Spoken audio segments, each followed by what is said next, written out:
So, good morning, Charged Up Studio listeners, and welcome back to another episode where you get charged up for success.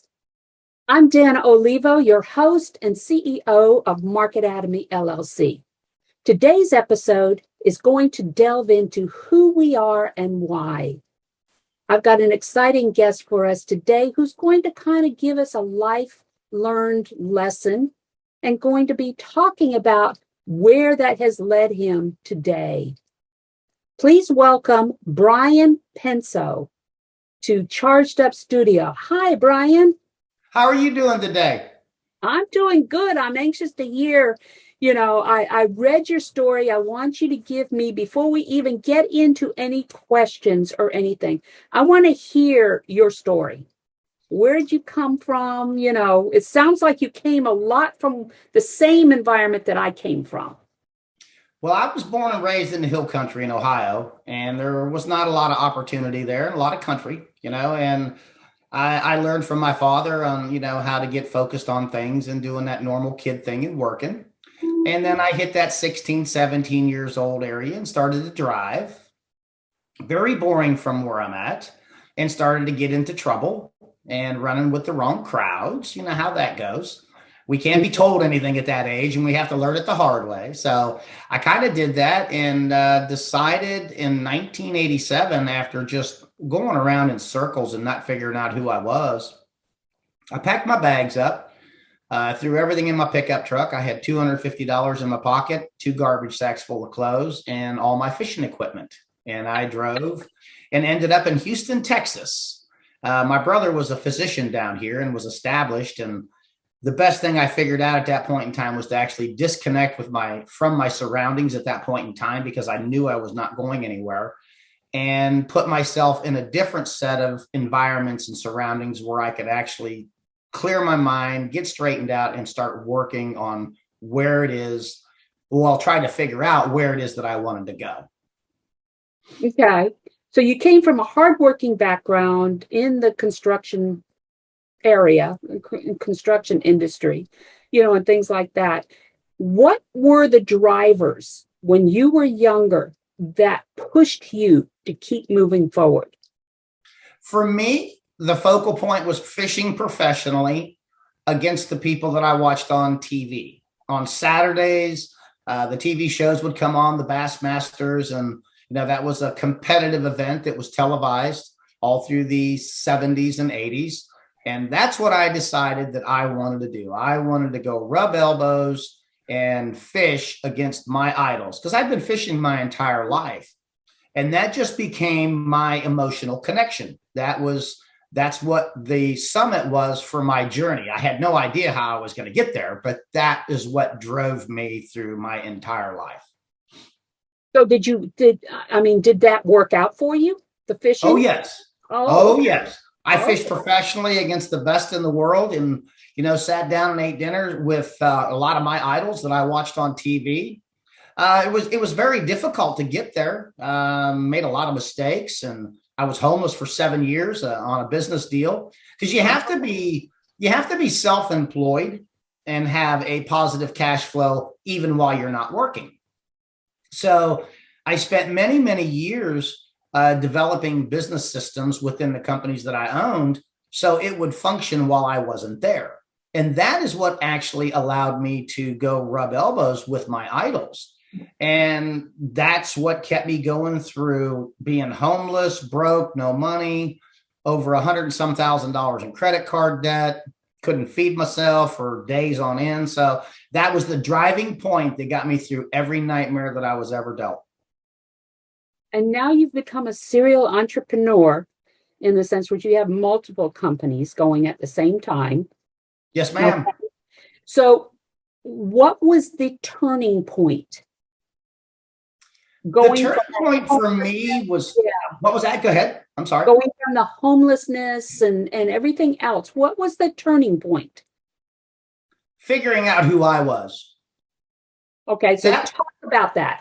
That was the biggest thing, figuring out. A lot of times people don't understand our internal reflections is what is needed for us to figure out what our desires are. The way I became homeless was as I was doing business, I was building a company. Someone didn't pay me for some money, and I had a decision to make. I either give up my house or I keep my business. And I decided to keep the business because it was generating money and the house was taking money. So by getting in there, and you would think that being homeless would be a pretty dark area, but for me, that was the waking point, because I was able to get more focused on who I was, what I really desired, and then it gave me the ability to get into communication with people that had what it is that I wanted. And then I started learning through seminars, reading books, lectures. Now, I couldn't afford the books and the lectures and the seminars, so I not rented them, but I borrowed them from other like-minded people. So for me, my thrust forward was realizing that I had to change my network. I had to start associating with people that had what it is that I wanted, not what I had. Yeah. Someone who makes $40,000 a year cannot mentor you to 150 or 200,000. You have to run with those higher end people. So that was my epiphany right there, that it's like, I've got to start hanging around with higher thinking people that have been where I'm at, but can assist me, not give me a hand out, but a hand up. And by expanding my thinking ability and knowledge, that's where the true magic started to occur. And then I started that elevator ride. Well, that had to have been a very difficult process for you, being homeless and associating with those that were above your class or your status, and learning from them. How did you manage that? Well, I managed to keep enough nice clothes that I could dress up a little bit. I would park my vehicle down the road and walk in. And then if we sat down for dinner, I would never eat. I say, I just ate before I got here, so I'm just here to listen to you guys. I didn't have the money to eat. Wow. So it was, to say the least, it was difficult, but the emotional connection on the other side, it's amazing what you can do and what you can come up with when you're focused. So I had to play the game. I mean, they knew that I didn't have a lot of money, and they respected that. But I don't know, maybe they saw through that I had just eaten before I got there or whatever. And I would sip on a glass of water and get into in-depth communication cycles with these guys. So it was a game I needed to learn to play, even though I didn't have the money to play it. Okay, but would it be called a game or survival? Okay. Life is a game. Yeah. Really, life to me is a game. Survival, to me, survival is I'm in a life or death situation. I've got someone pointing a gun at me, or I've got a knife in front of me, or I've got a tiger that's getting ready to eat me. That's survival mode. It's a fight or flight. Right. But for me, it was the journey. It wasn't a survival thing. It's a game. It's like, how can I get better at what I do? How can I expand my mind, expand my thinking so I can make better decisions? It may sound a little bit crazy, but that's just really how I look at it. Well, and it does boil down to better decisions, but it also is a life learning journey. Okay. It's understanding that, for instance, when I was down in Brazil for 2.5, almost 3 years, we struggled because of the fact that, I was going down there 3-4 times a year, spending 3 weeks at a time. And it took a couple of years for it to really start paying off, that type deal. And, my husband came to me one day and said, look, he said, even if we don't make any money at what we're doing down here in Brazil, it's the lessons learned. It's the journey that's exactly right. Yeah, that has taught us a great deal. So where I'm going with this is I want to get out of you what's going through your minds, what's driving you as you're meeting with these people, sitting at their dinner table, not eating, just sipping on water and everything, what is that driving force that's behind all of this? Did you already have a business idea?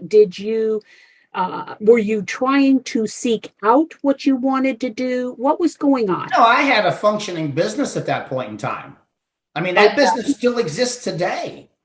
I had just made some mistakes and lost a bunch of money on someone that didn't pay me.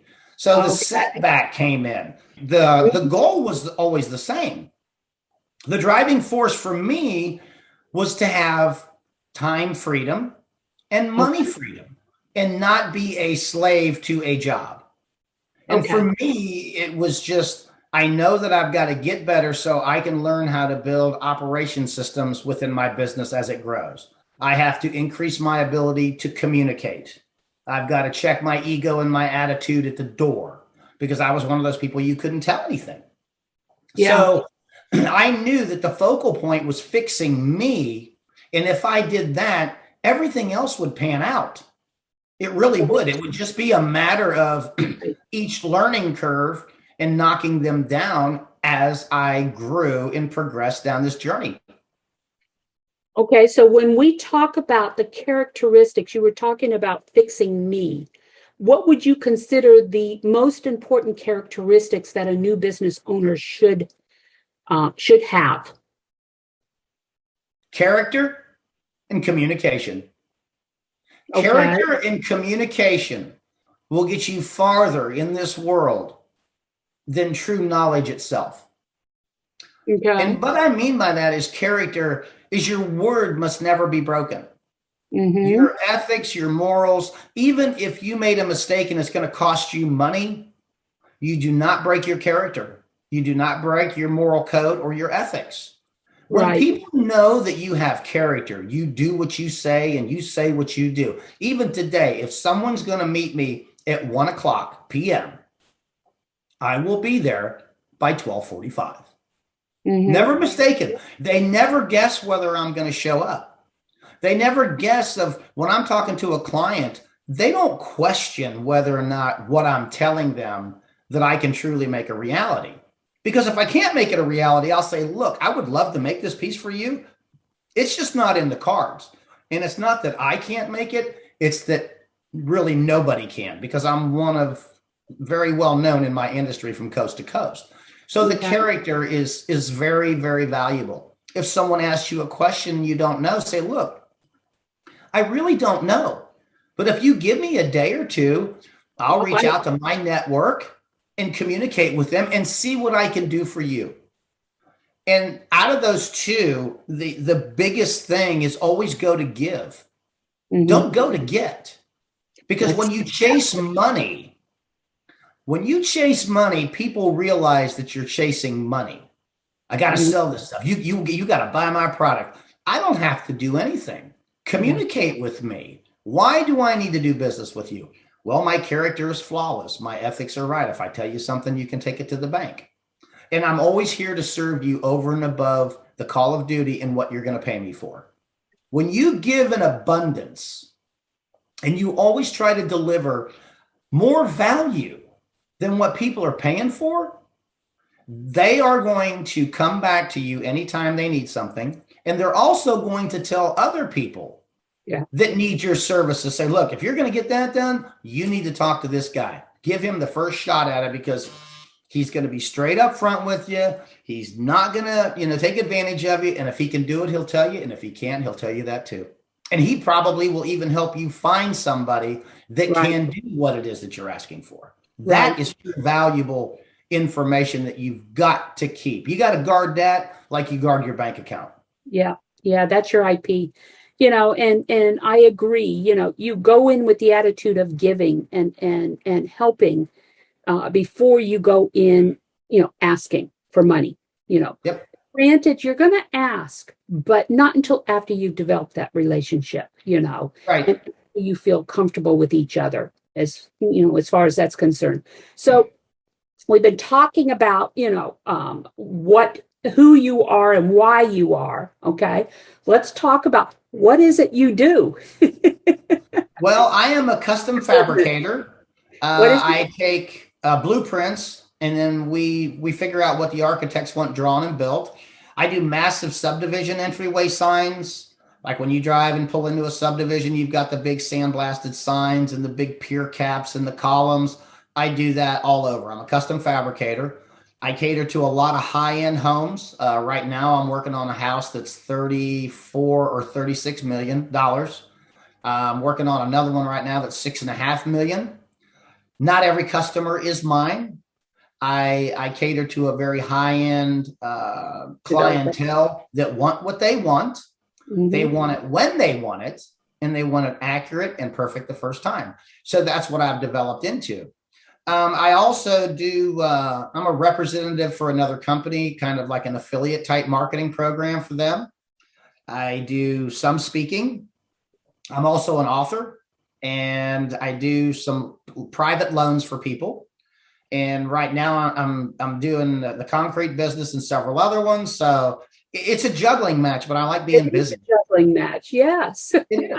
It is. It is. You know, wearing many hats here, but as you said, you've built systems into these businesses so they can pretty much run themselves. You know, how many employees do you have now?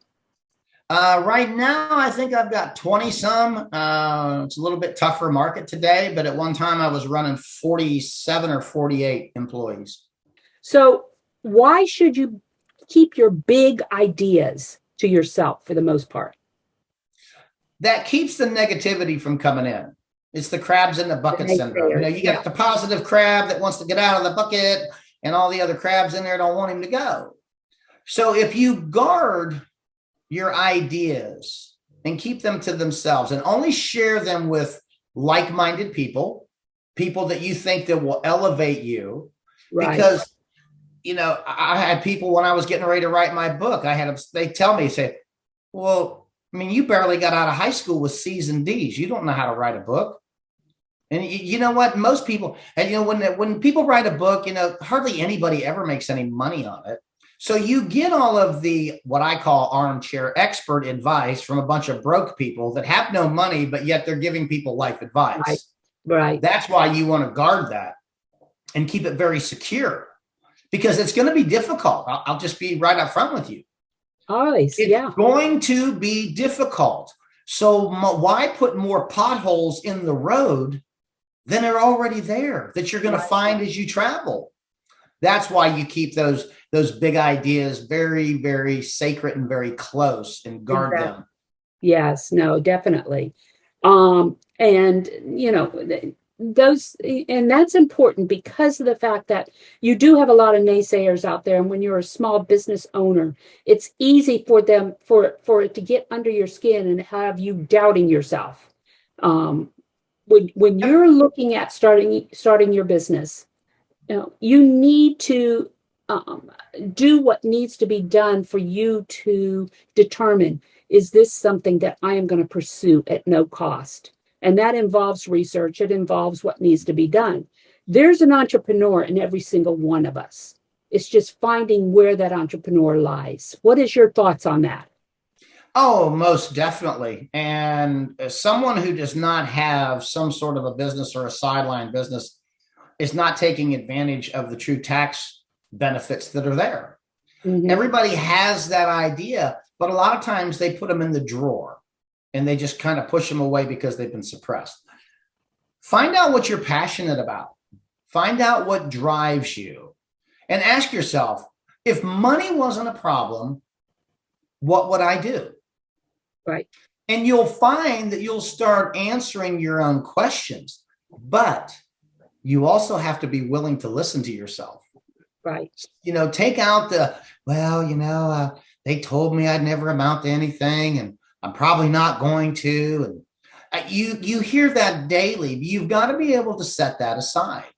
Yeah. And taking care of your body, eating the right food, staying away from sugars, because all of that drains your body. Right. And when your body and your mind are not married together, there's all kinds of weird things that start to happen. Bad thoughts. I'm a loser. I'll never make it. They told me not to start the business. Don't go out on a limb. Color inside the lines. All of that re-stimulates. Right. So, but everybody has an idea. Everybody out there has something to bring to the table. Sometimes they can bring the table, not just coming to the table, but they can bring the table.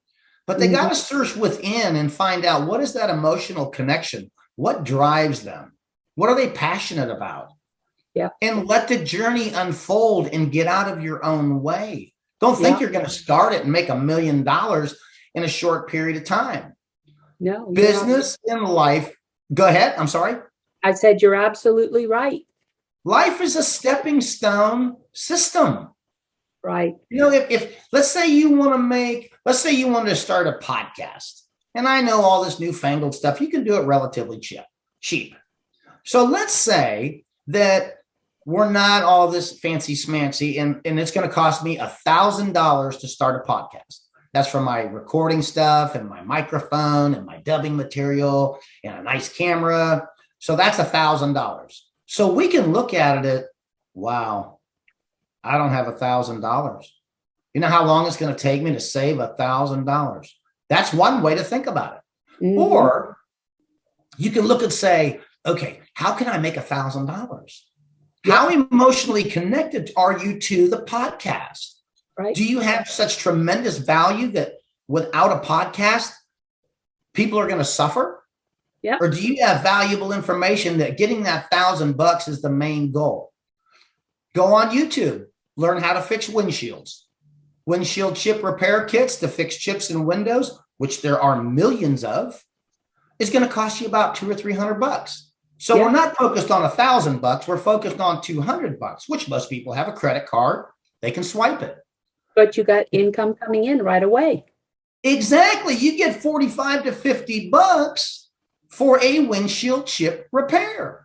Mm-hmm. Now, are you going to be good at the first ones? No, you're probably going to have some pretty bad ones. So you fix your own chip, and then you fix your mom's chip or your dad's chip or your buddy's chip or whatever. And then as you get down that 7 or 8 runs, you're going to say, darn, that's a good windshield. I can actually, it's not cloudy. It came out perfect. The crap. Right. And see, that is how desirable is it for you to have a podcast? So that's the stepping stone. So within a matter of 3 or 4 or 5 weeks, depending on how hard you hustle, you can make that $1,000. $1,000. Yeah. Boom. I got my recording stuff. Boom. Yeah. So I can start doing windshield repair. I can, learn how to upgrade my computer or get faster or pay somebody to do my editing for me. It's a gradient thing, but it still boils down to how bad do you want to hit the summit? It's phased. And you're exactly right. I'm in the process of, with my academy going to market. It's going to cost a lot of money, to develop the strategy for that. But that strategy development is not going to bring the cash in right away. Okay. Right. That is just the planning part. So as I tell my strategist, I said, look, your job is to help me develop this strategy. My job is to go out and find the money to pay you to help me, develop my strategy. Right. So I have got 2 coinciding things going on at the same time. The money generation for the strategy. Exactly. And it's like, you don't quit your day job. Yeah. You say, how can I add to it? And here's another little shift in mindset. What do most people do when they get off from work? They go to the bar, or they go home, or they sit on YouTube all night or play games. So, okay, instead of going home and doing that, let's go home and do a little research. Right. How to make $1,000 a month. Go search it on the internet. It could be an affiliate program. You're selling a product for a company that you really like their widget or whatever it is that they sell. They make an encrypted ID in a link. So when I send that out to my friend and my friend goes to said store and link and they buy this widget, that company knows that I sent them that customer and they send me money. That's an affiliate program. So you can build affiliate programs for all kinds of things. You're not spending money like I'm buying a can of soup and then for 50 cents, and then I'm going to go sell that can of soup for $1 and make 50 cents. You're not handling a product. You're handling a link. Someone else is doing all of the hard work. and you're getting the shillings or the nickels from your work of spreading information for that company. Right. A lot of different ways you can be an entrepreneur and still keep your day job to pay the bills, keep the roof over your head, feed the kids, the dogs, the cats, the pets, whatever that is. But start thinking outside of the box, because people really, they don't quite understand how far you can get one step at a time. Yeah. Everybody wants that big quantum leap. They want to see the big picture, and they want to reach that big picture right off the bat, rather than taking and breaking it down into smaller increments and seeing at the end of this one small increment, oh gosh, I've done that already. Now I can go on to the next one and the next one. You know, they don't see that. No, I fully agree with you. So we're coming up on the conclusion of another episode of Charged Up Studio. Do you have any additional tips you can give our listeners that would help them figure out who they are and why they should pursue their dreams? Well, I did write a book with almost that title. It's called Who Are You and Why? The Evolution of You. It's an algorithm that I laid out in 142 pages, very short, very sweet, that lets you know how you got there and the steps that you can take starting today, starting tomorrow. Every day is a new canvas. You can throw the old one away, but learn who it is that you are personally, how you got there. And you'll start to recognize some of the things in the book. It's like, oh, my Uncle Joe used to tell me never start a business because they never work. And when you start to find that, that's when the magic starts to come, and that's when the internal growth starts to go. So my book is at brianpenso.com. They can go, get the first chapter for free. If they like it, proceed. If you do not like it, do not proceed. I don't want you spending money on something that you're not going to get benefit from. Right. No, exactly. So now, do you have an email or anything that you want to leave with our listeners? They can email me at brian@whoareyouandwhy.net. Brian, BRIAN, @whoareyouandwhy.net. .net. Okay. All right. Or they can go to the brianpenso.com on there, and then they can connect with me there as well. Very good. So that concludes our podcast for today. Please leave a review on any of the streaming platforms you're listening to us on, or go to Charged Up Studio's Facebook page and leave a review there. Charged Up Studio is a product of marketatomy.academy, the e-learning system designed specifically with the micro business owner in mind. For more information and to register for our mini courses, go to marketatomy.academy. And that's it for this week. We'll talk to you next week, guys.